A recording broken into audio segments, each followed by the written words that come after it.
తొలి తెలుగు చారిత్రక నవలా రచయిత, కవి సమ్రాట్ బ్రహ్మశ్రీ నోరి నరసింహశాస్త్రిగా వాఘిర అజంతా నవల రెండవ భాగం 8-9-20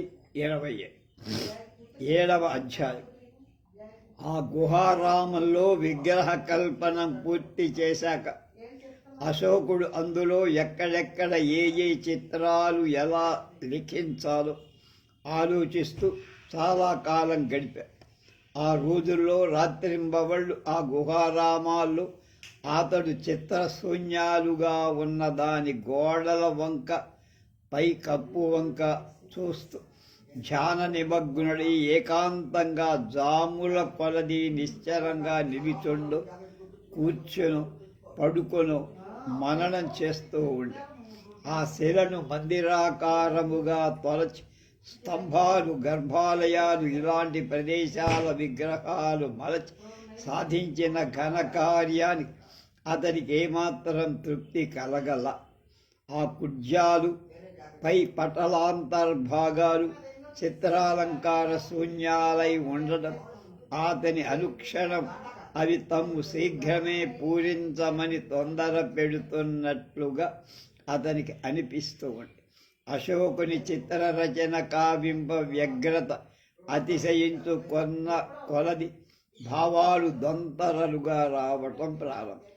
ఆ భావ పరంపరను అతి కష్టంగా నిగ్రహించుకొని అతడు చిత్ర నిర్మాణ క్రమం నిర్ణయించి గుహకు 2 వైపులా 2 బోధిసత్వ చిత్రాలు పరిణామానికి స్వరూపంగా ఉన్న ఉదాత్త రమణీయంగా చిత్రించడం అవసరమని ముందుగా నిర్ణయించి అందులో ఒకటి సర్వసంపదలు ఈప్సితాలు చేకూర్చే పద్మపాణి బోధిసత్వ చిత్రం.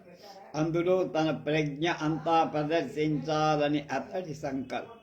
రెండవది శత్రు సంహారాన్ని సర్వ ఆపన్నివారకమైన వజ్రపాణి బోధిసత్వుని చిత్రం.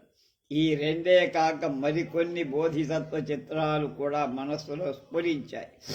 కుమార శ్రీనాథుడు ఒకనాడు ఆ గుహారామాన్ని దర్శించటానికి వచ్చి అశోకుడు చిత్రింపటానికి తలపెట్టిన చిత్రాల వివరాలు అడిగి అందులో మారదర్శన చిత్రం ముఖ్యంగా ఉండాలని సూచించాడు. అంటే మన్మథ జయం.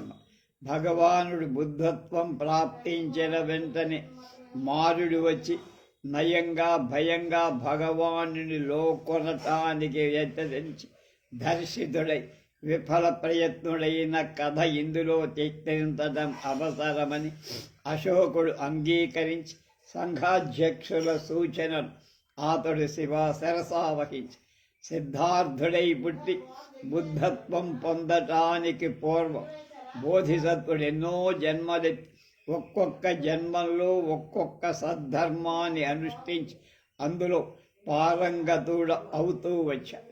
అలాంటివి వర్ణించే జాతక కథలు సహస్రాధికారుగా ఉన్నాయి. అందులో నుండి ఏం తీసుకోవాలి? ముందు అతనికి ఆకర్షించింది శిబి జాతకం. శిబి చక్రవర్తిగా పుట్టి దేగ పట్టాడుతున్న పావురానికి శరణించి దేగకాహారంగా తన శరీర మాంసాన్ని కోసి ఇచ్చిన బోధిసత్వుని జాతక కథ అతన్ని ముందు ఆకర్షించడం వింతేం కాదు.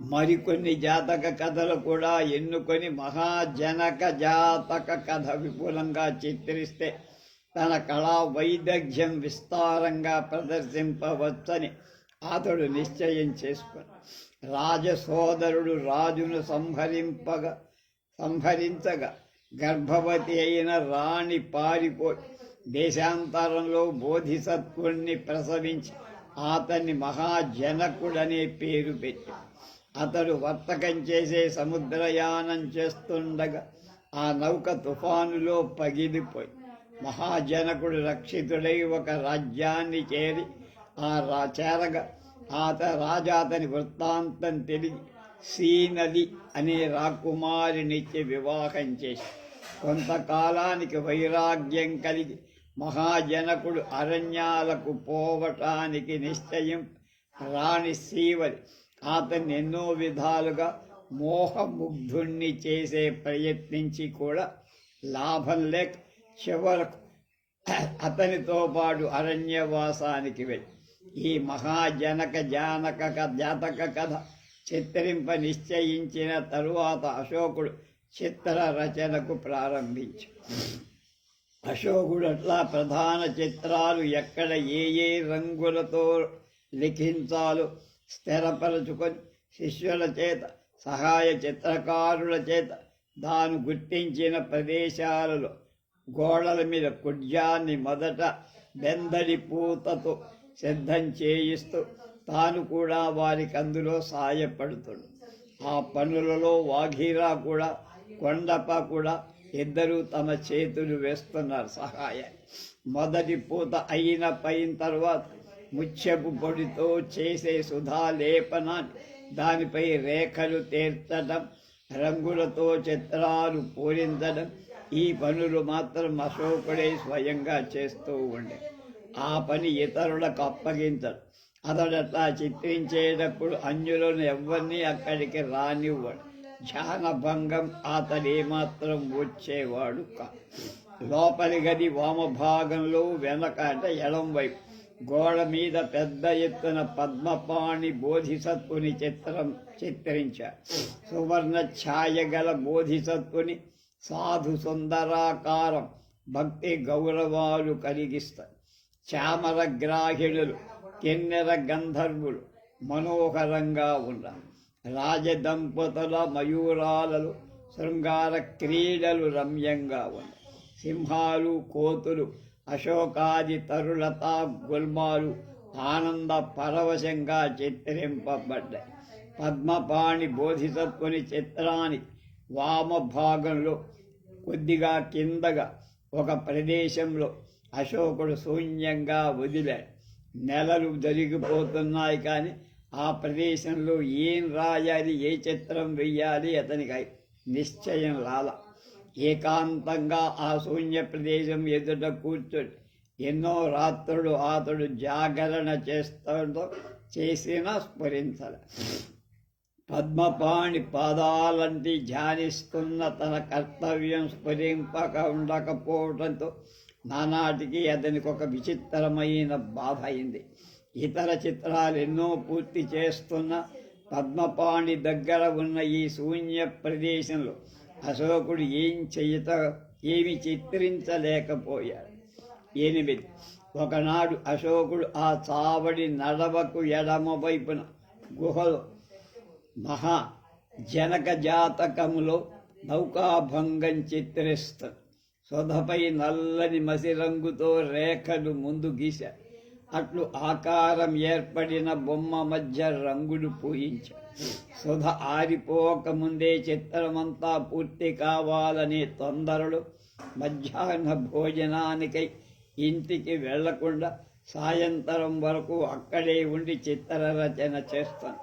అంతసేపు నావల మధ్య మదేదో అవతల ఏదో అలికిడి అవుతున్నట్టు అనిపించి ఎలుకలో ఉడతలో చేసే సవ్వడి అని సరిపెట్టుకుంటూ తన చిత్ర రచనలో వ్యగ్రతతో నిమగ్నుడై ఉండి దాని మనస్సుకు పట్టించుకో. సాయంకాలమైంది. చిత్రం పూర్తయింది. రేఖలు దాటి ప్రక్కల కింకెర రంగులు తొలగిస్తూ మళ్ళా అలాంటి ఎడల తూలికతో రేఖలపై వ్రాసి తాపీతో ఒత్తి వ్రాసి సరిచేస్తారు.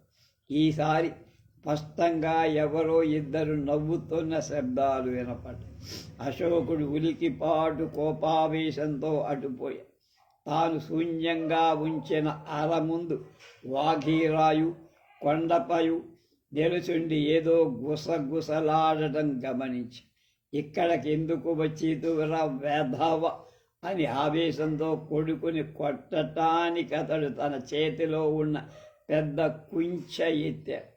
అతని కోపావేశం చూసి వాళ్ళిద్దరూ భయంతో ప్రక్కలకు తప్పుకొని అతన్ని చెక్కకుండా గుహలోకి పారిపోయారు. ఏమాశ్చర్యం! ఆ అల ఇప్పుడు శూన్యంగా లేదు. అక్కడ నల్లరాణి చిత్రం అత్యద్భుతంగా చిత్రింపబడి ఉంది. కుమారునికి కొట్టడానికి ఎత్తిన అశోకుని చెయ్యి ఎత్తినట్లే ఉంది. ఆ బొమ్మను చూసి చూపు ఆ బొమ్మ మీదనే రెప్పలార్పక నిలిచిపోయాయి. ఎన్నో నెలలుగా తాను సాధింపలేని దుష్కర చిత్ర విన్యాసం బుద్ధ భగవానుడు ఈనాడు ఇలా సాధించి పెట్టాడా? ఆవల తాను చిత్రించిన పద్మపాణి చిత్రానికి ఇది ధీటుగా పరిపరి విధాల అశోకుడు దాన్ని పరీక్షించి చూశాడు. ఎన్ని విధాలు చూసినా ఈ నల్లరాణి చిత్రం తాను రచించిన పద్మపాణి చిత్రానికి సంపూర్ణత చేకూర్చుతున్నదని అనిపించి ఇది భగవానుడి ప్రసాదమే అనుకున్నాడు. చిత్రకారుడు ఆ చిత్రం వంక చూసి చూసి ఆనందం పట్టలేక పరుగెత్తుకుపోయి ముందుగా అనుమతి అయినా అడగకుండా కుమార శ్రీనాథుడి తపస్సు చేసుకుని గంధకుటిలోకి వెళ్ళి అధ్యక్షుడికి మ్రొక్కి ఆనంద బాష్పాలు రాలుస్తూ నిజంగా వాగిరా భగవానుడి ప్రసాదమే దేవ అని ఆవేశంతో అరిచి అశోకుడు అలా కావించిన ధ్యాన భంగాన్ని కుమారశ్రీ మొదట కొంచెం విసుగు చెందిన అతని ఆస్తకంఠాన్ని ఆనందవక్కులను విని విస్మయంతో చిత్రకారుడి వంక ప్రశ్నార్థకంగా తల ఎత్తి చూశారు. వాగిరా బుద్ధ ప్రసాదమే స్వామి.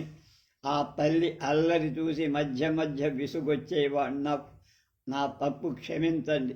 వాగిరా భగవంతుడి ప్రసాదమే అని చిత్రకారుడను. అధ్యక్షుడు మౌనంతో అలాగే చూస్తున్న కొలది చిత్రకారుడు మరల వాగిరా భగవానుడి ప్రసాదమే నిజమే, ఇన్నాళ్ళు తెలుసుకోలేకున్న నా పాపం క్షమించండి అంటూ దీనంగా ప్రార్థింపసాగి కుమారశ్రీ తుదకు ఆశ్చర్యం ఆపుకోలేక ఏం జరిగిందో చెప్పమంటే అశోకుడు ఇలా అన్నాడు.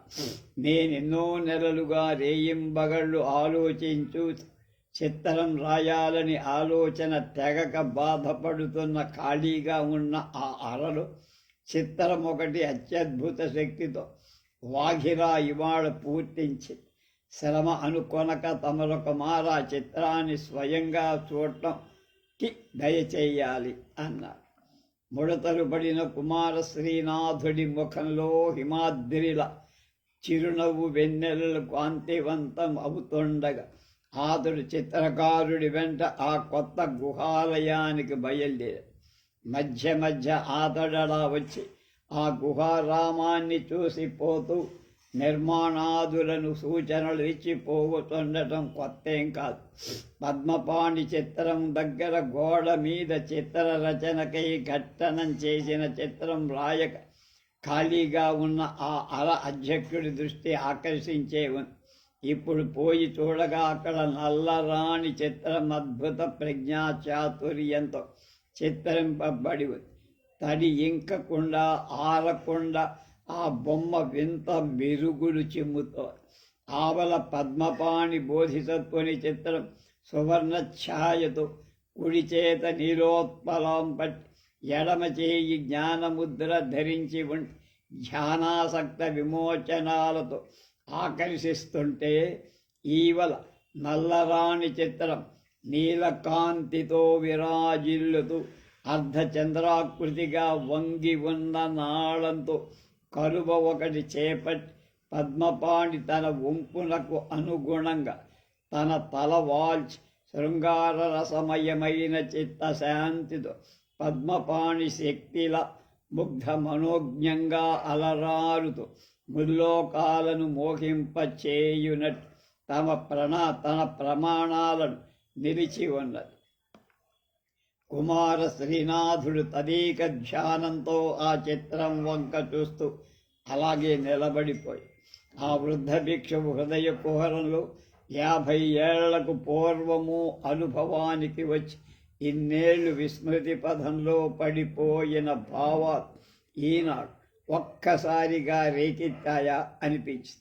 తన్ను ప్రేమించి తల్లిదండ్రుల బలవంతం చేత ఇంకొకరికి వివాహమాడిన తన ప్రియురాలి రూపమే ఇందులో చిత్రించబడినట్లు ఈమె అతరుల భార్యే అయిన తన వంక మోహం బదలక ఒకనాటి సాయంకాలం నగర ఉపాంత వనంలో తనకామె దర్శనమిచ్చి తన ఆరని ప్రేమ ప్రకటించి ఆమె పలుకులు విన తనకు అసహ్యమై పులి వెంటబడిన లేడిలా తాను పాపభీతితో పారిపోయి వచ్చి సంఘారామంచే ఉపసంపదలు స్వీకరించారు.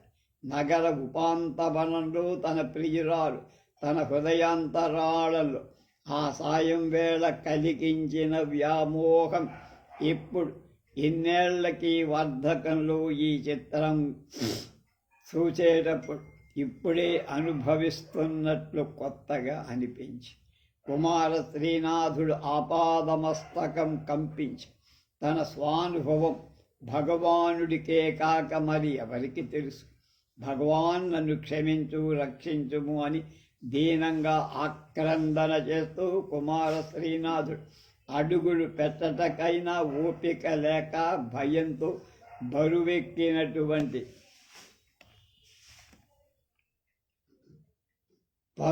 పరిగెత్తుతూ తన గంధకుటికి పారిపోయి ఆ వింత ప్రవర్తనానికి సంఘారామమంత ఆశ్చర్యంతో అట్టుడికినట్టు ఉడికిపోయి రాఘీరాయు దాని మిత్రుడు కొండపయు అశోకుని చూడగానే భయంతో నూతన గుహ నుండి పారిపోయి ఆ రాత్రిలా అరణ్యాలలో గడుపుతూ ఇక్కడ ఏమైనాది వాళ్ళకి తెలియదు. వాఘిరా నెలవుకు రాలేదని ఈ చుట్టుపక్కల పర్వతారణ్య ప్రదేశాలన్నీ సంఘారామ సేవకులు కాగడాలు పెట్టి వెదికినా జాడలేదు. కొండప తల్లి దారుణి మాయి కుమారుణ్ణి జాడ తెలిసిందా అని భర్తను మాటిమాటికి అడుగుతూ ఆ రాత్రంతా నిద్రపోల. అశోకుడు నిద్ర లేదు, కుమారుడు కనపడలేదని అతని చింత. కానీ వాణ్ణి ఏం చేసినా పాపం లేదు, భగవానుడి ప్రసాదం వాఘిరా కనపడలేదని అతడి దిగుడు.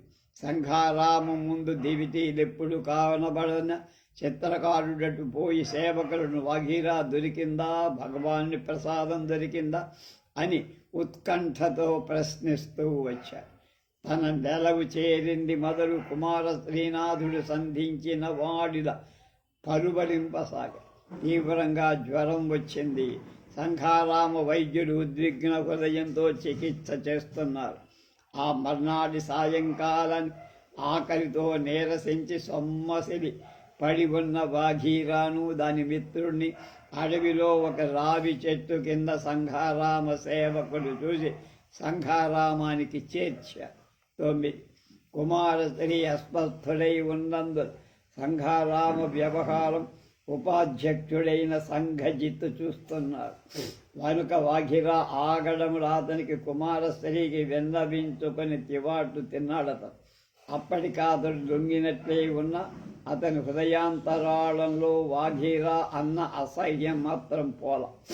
అందు 10 ఏళ్ళు ఈడు వచ్చిన పెద్దదైన ఈ పిల్ల అలా ఏకాంతంగా కొండపతో అడవులలో కొండలో సంచరించడం అతనికి ఏమాత్రం ఇష్టం లేదు. ఇప్పుడు అతనికి అవకాశం దొరికింది.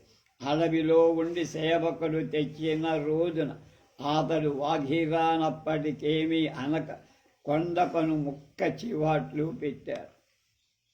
కొండప కన్నీళ్లు కారుస్తూ ఇంటికి పోగా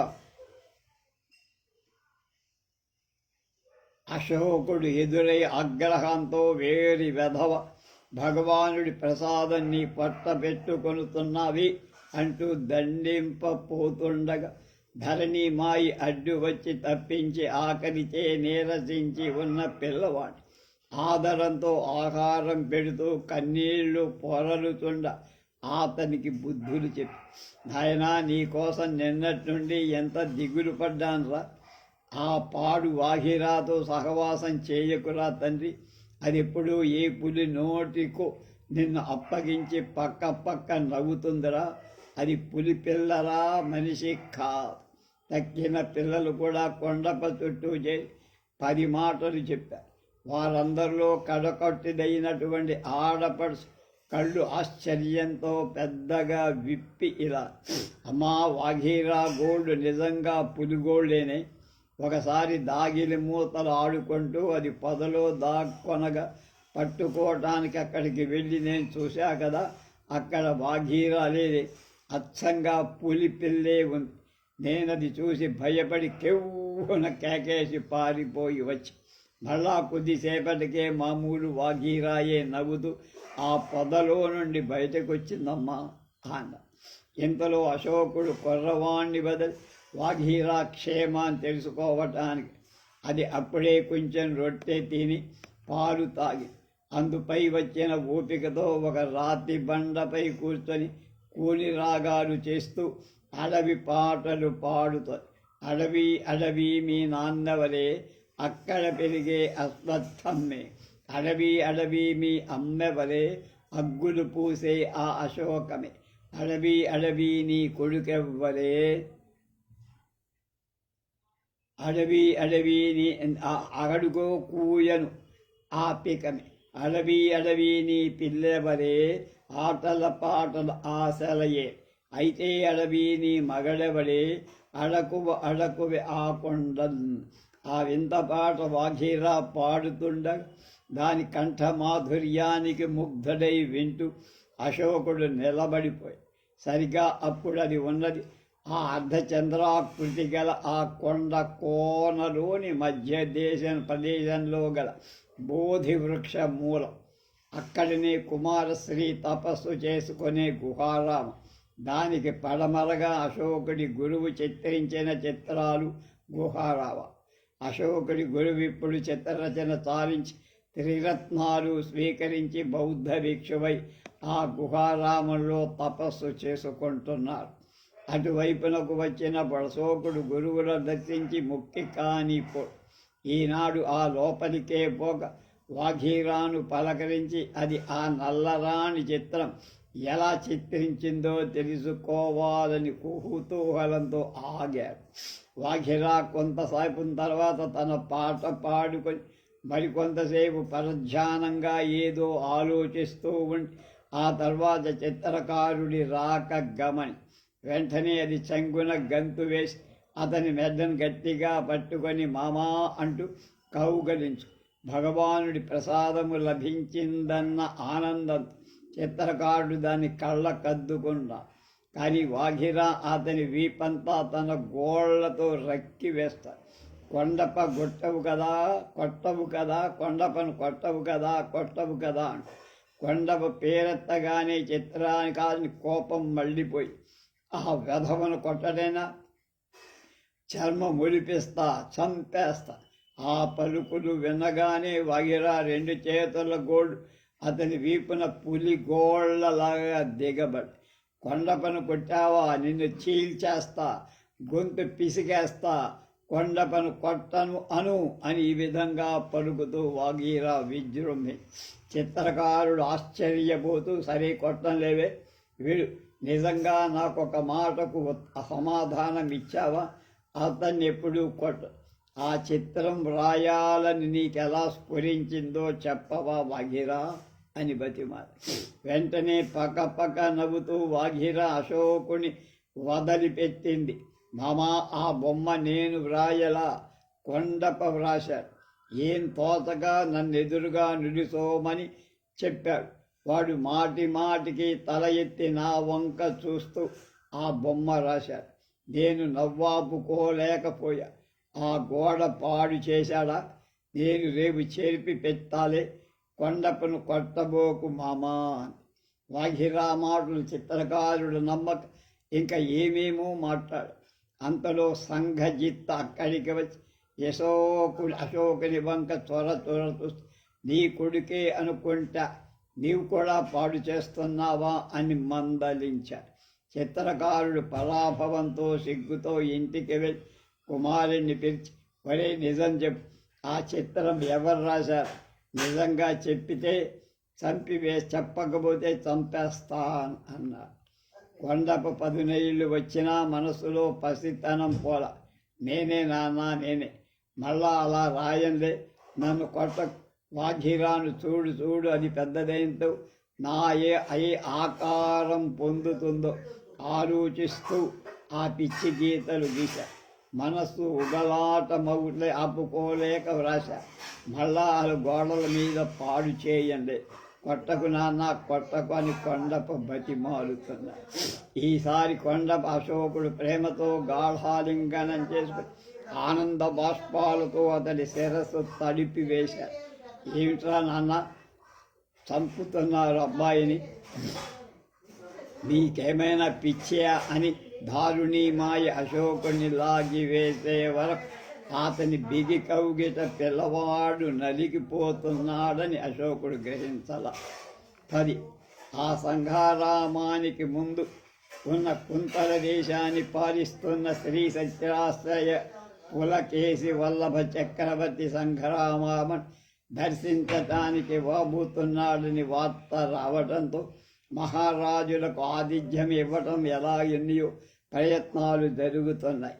కుమార శ్రీనాథుడు బలహీనంగా ఉన్నందువల్ల సంఘజిత్తే సంఘారామ వ్యవహారాలు ఇంకా చూస్తున్నారు. మహారాజులు కొద్ది పరివారంతో వచ్చి ఏ కొద్ది గడియలో అక్కడ ఉండి భిక్షువుల కుశల ప్రశ్నలు చేసి వెళ్ళిపోతారని తలిచి సంఘజిత్తు ప్రయత్నాలన్నీ అందుకే తగినట్లుగా చేశారు. అతడు ఎన్నడూ లేని చిత్రరచన సాగుతున్న నూతన గుహారామానికి వెళ్ళి అశోకునితో అందరి గోడపై ఒకచో మహారాజుల ప్రీతికై వారి చిత్రం ఒకటి వైభవంగా లిఖింపమని ఆదేశించాడు. అశోకునికంతకు ఇష్టం లేకపోయినా సత్యాశ్రయ పులకేశి వల్లభుడు వైభవంగా కొలువు తీరి విదేశాల రాయమారుడు తెచ్చిన కానుకలు అందుకొలుస్తున్న చిత్రం ఒకటి రచించి సంఘజిత్తుని మెప్పించి మహారాజుల రాక 3 రోజులు ఉందనగా సంఘజిత్తునకు వార్త చేరి మహాగా రాజు ఎప్పటి వలె చిన్న పరివారంతో కాక పెద్ద ఎత్తున దండయాత్ర పోతున్నట్లు వస్తున్నాడని తెలిసింది.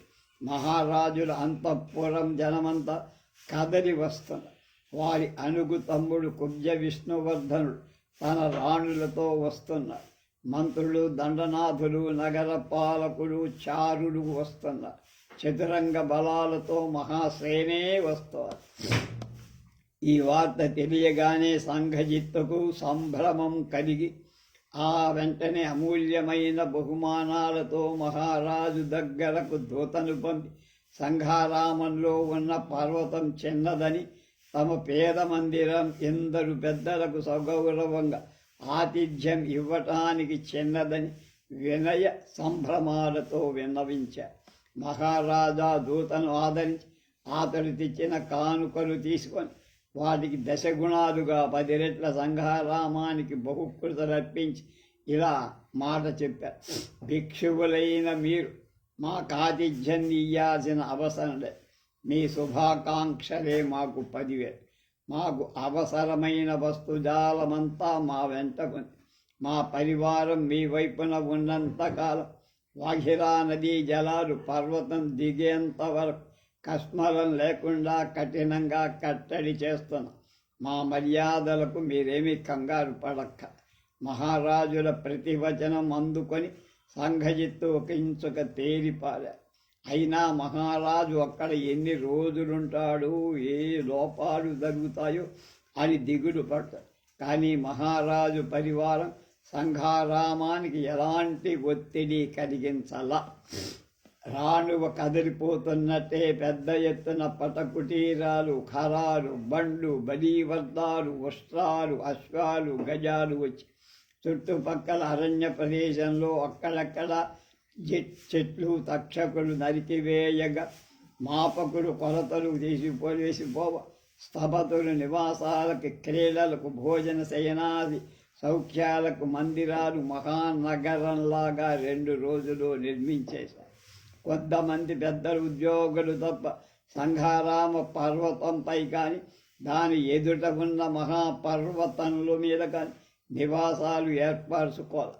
అర్ధచంద్రాకృతిగా ఉన్న సంఘారామ పర్వతం సమస్తం కనబడే ఉన్నత ప్రదేశంలో ఎదురుగా ఉన్న పర్వతంపై కుబ్జ విష్ణువర్ధనుడు సహస్రాక్షుల్లాగా తన పటకుటీరం నిర్మించుకున్నాడు.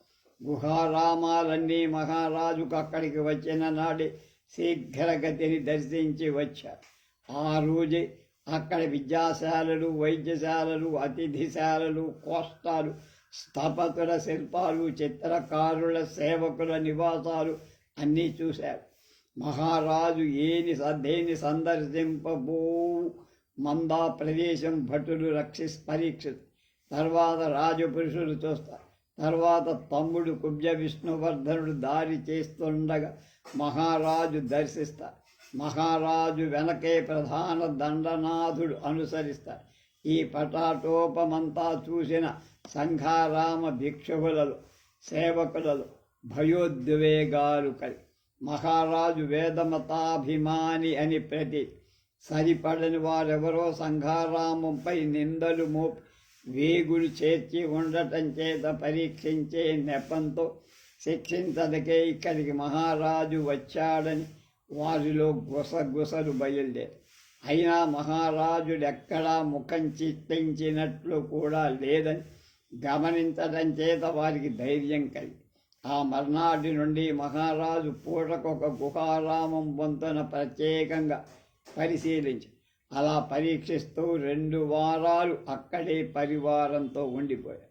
ఆ పరిశీలన నిశితమై నైపుణ్యం కలిగి గుహారామం దర్శించే సమయంలో అశోకుడే మహారాజులకు మార్గదర్శకుడు. మహారాజు వేదమతాభిమాని అయిన బుద్ధ భగవానుడి శరీరం నారాయణుని 9వ అవతారంగా పూజించే భక్తుడు. మహారాజులకు సమ్మతం కాంతి బుద్ధ భగవానుడు కాదు, గౌతమ బుద్ధ బోధలనే నెపంతో భగవానుడి ధర్మ ప్రవర్తకలమైన మేమే అని ప్రకటిస్తూ వేద విరుద్ధ ఆచారాలు, కర్మలు బోధించిన వారి బోధలే అతనికి ఇష్టం కాదు. బౌద్ధులిప్పుడు చెప్పుతున్నట్లు భగవానుడి పూర్వజన్మలు ఉండటం అని అతనికి సమ్మతం కాదు. జాతక కథలు అతని కళ్ళ ఎదుటే కవులకు, కథకులకు ఊహాతిశయంతో మార్పు చెందడం, కొత్తవి పుట్టడం స్వయంగా తెలిసినవాడు. అనాదిగా దేశంలో ప్రచారంలో ఉన్న వేదోక్త కథలు, పురాణ కథలు, ఈ జాతకాల కథల పేరుతో కొత్త అర్థాలు స్ఫురింపచేస్తూ నూతన రూపం పొందటం మహారాజు గమనించాడు. ప్రజలలో ఎప్పుడూ లేని పరస్పర విద్వేషం ప్రేరేపించే కథలు కొన్ని ప్రచారం అవుతుండటం అతనికి కంటగింపుగా సూక్ష్మాలెన్నో మహారాజు తెలిసి ఉండటం చేత అంతకు పూర్వం 300 ఏళ్ల క్రితం ప్రచారంలో ఉన్న సంప్రదాయంకి ఏమాత్రం మార్పైనా అక్కడి ప్రతిమ కానీ చిత్రం కానీ ప్రదర్శిస్తుంటే మహారాజు ఏ సంప్రదాయాన్ని అనుసరించారు అని వెంటనే ప్రశ్న వేస్తారు. చక్కని చిత్రాల మధ్య పొసగని చిత్రం కనబడితే ఆశ్చర్యంతో ఇదేమిటని అడుగుతాడు. చిత్రరచన చేతకాని భిక్షువు తనకు పెత్తనమున్నని అహంకారాన్ని పురస్కరించుకొని చిత్రించి గోడంతా రంగులతో పాడు చేసిన మహాప్రభు అని వెంటనే అశోకుడు సమాధానమిచ్చాడు. దానిని తుడిచివేయరాదా అని మహారాజు అడగగా అశోకుడు వినయంతో కలిసిన చిరునవ్వుతో అంత పని చేసిన నన్ను ఈ భిక్షువులు పాతిథ్యం పట్టుకుంటామని బహిష్కరింపరా ప్రభు అన్నా. అలాగే చిత్రరచన, ప్రతిమా కల్పనం అంటే శిల్పాలు, గుహ విహార నిర్మాణం ఇలాంటి విషయాలు మహారాజు అడిగి తెలుసుకుంటున్నాడు.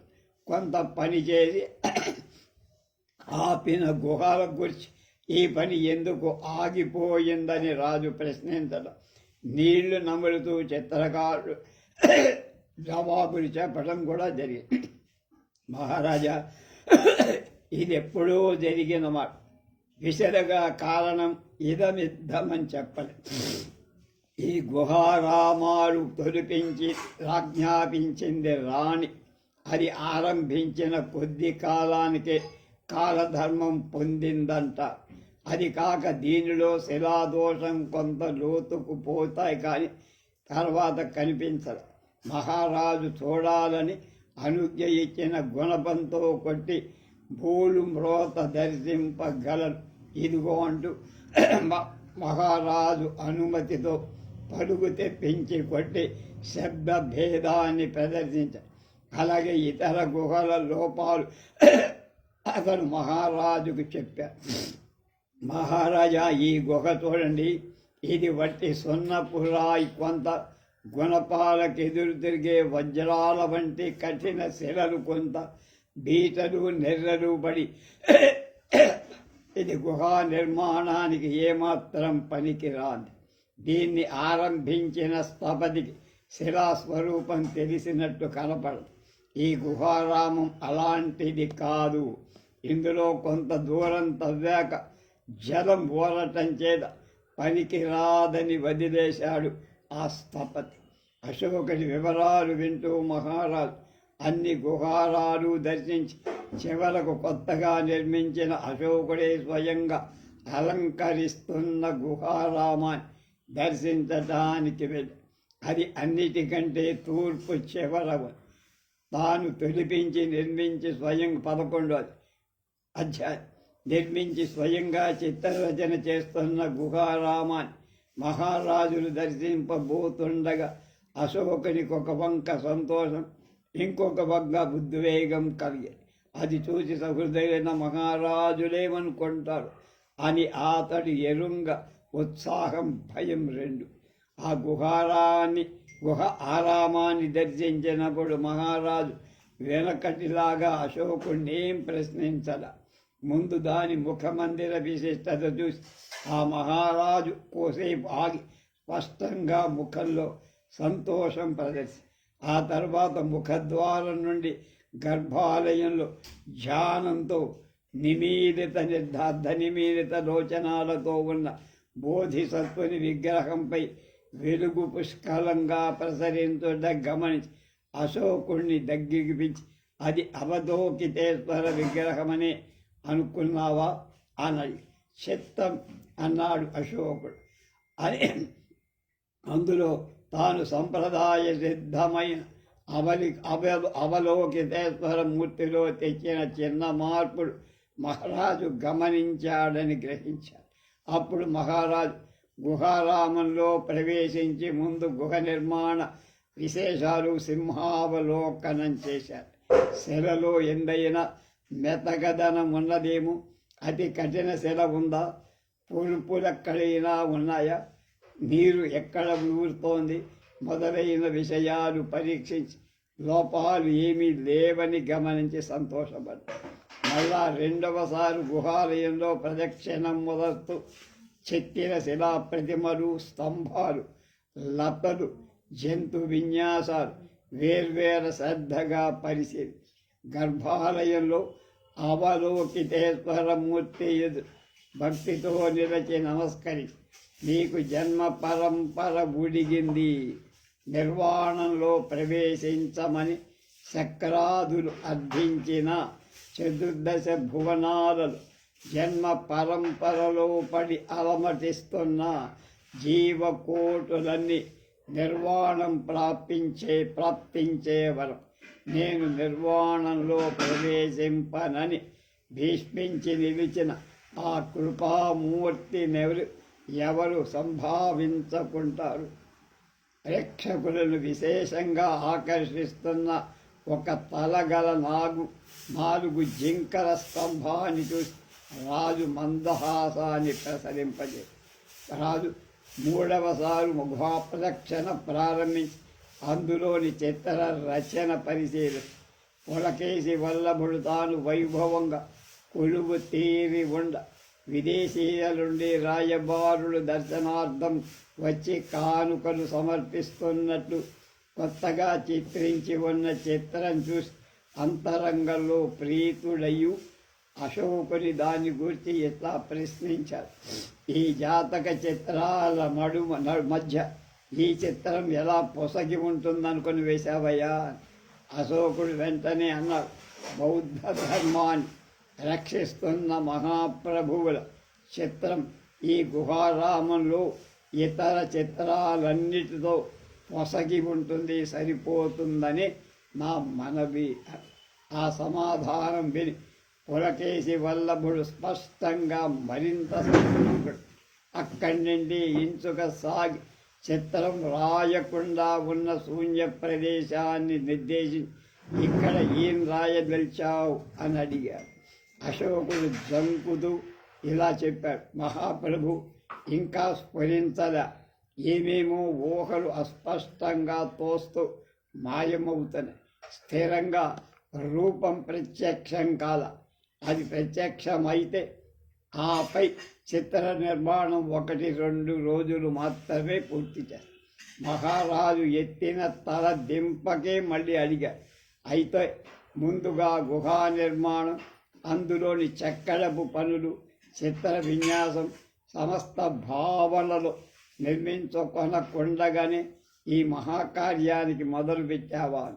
అప్పుడు అవనతవదనుడైన అశోకుడు ఇలా చెప్పాడు, ప్రభు తమరు సెలవిచ్చినట్టు మొత్తం మీద అంతా ముందుగానే భావనలో నిర్మించుకొని అయినా నిర్మాణం ప్రారంభించిన తర్వాత సమస్త విషయాలలో మార్పులు చేయించడం అవసరమై మా గురువులు చెప్పే మార్పులు ఇప్పుడు అనుభవంలోకి వచ్చి పులకేసి మీ గురువెవరు?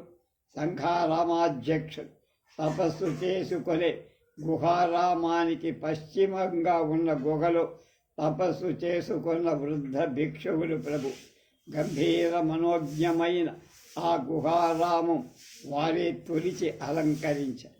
అంతకు మించేమీ మహారాజు మాట్లాడకపోయినా ఎక్కడ ఏమి చిత్రం రాయాలో నిర్ధారణ చేసుకొనటానికి పని ఉపక్రమించడం భావ్యం కాదని సూచించే చూపుతో తిలకించినట్లుగా అశోకుణ్ణి గమనించి విషయ వివరణాలకు మాటలు తడివికొని చివరకు ఆకస్మికంగా గురువాక్యాలు స్మరణకు రాగా ఇలా చెప్పారు, వీరాధివీరులైన మహాప్రభువులకు స్థపతులైన మా కష్టం మరొక రకంగా విన్నవిస్తాం.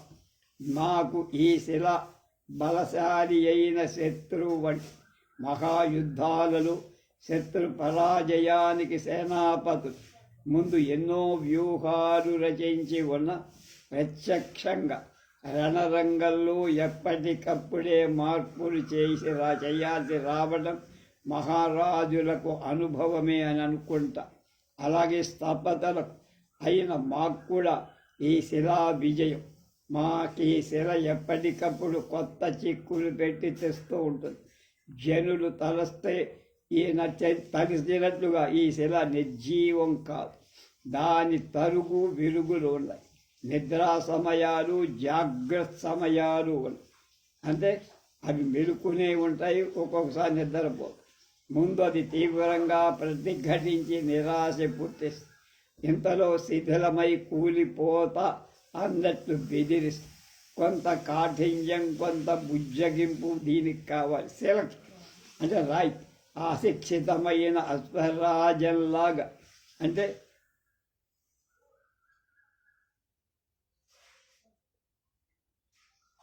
శిక్షించబడని గుర్రంలాగా ఈ శిలారాజం స్వాధీనం చేసుకుంటా.